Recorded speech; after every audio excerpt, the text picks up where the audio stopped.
మీరు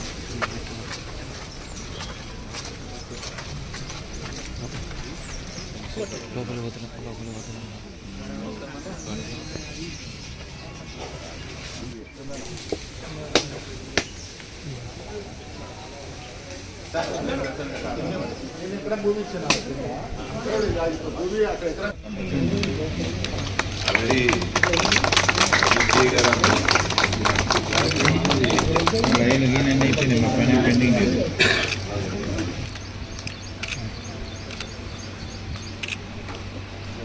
ముఖ్యమంత్రి రేవంత్ రెడ్డి గారి ఆదేశాలనుసారం ఇక్కడ ఉన్నటువంటి మంత్రులు, జిల్లా ఎమ్మెల్యేలు, ఎమ్మెల్సీలు సారన కానివ్వండి, అందరం కూడా కలిసికట్టుగా మేము చేయడంలో భాగంగానే ఈరోజు షాయంపేటలో ప్రతి గల్లీలో కూడా మేము ఒక రోడ్డుని చేయగలిగినాం, రోడ్డు పోయించగలిగినాం.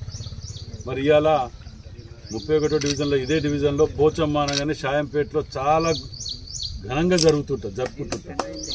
ఎక్కడెక్కడో పిల్లలు ఎక్కడెక్కడో ఉన్న ఊర్లలో ఉన్న వాళ్ళందరూ కూడా ఆ రోజు ఇక్కడ ఊర్లోకి వచ్చి కుటుంబ సభ్యులతోటి పాలు పంచుకుంటుంటారు సంతోషంగా.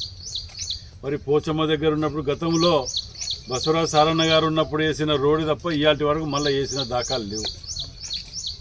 మళ్ళీ ఇవాళ అమ్మవారు మరి నాతోటి ఈ పని చేయించుకుంటానికి కావచ్చు సుమారు 90,50,000 రూపాయలని మళ్ళీ ఇవాళ షాయంపేటలో ఈ రోడ్డు ఇక్కడ నుంచి సిటీ ఊళ్ళోకి పోయేదాకా ఇది చేసే విధంగా చేసిన, అది కూడా ఈ 18వ తారీఖు లోపల కంప్లీట్ చేసి ఇచ్చే విధంగా కూడా కాంట్రాక్టర్ తోటి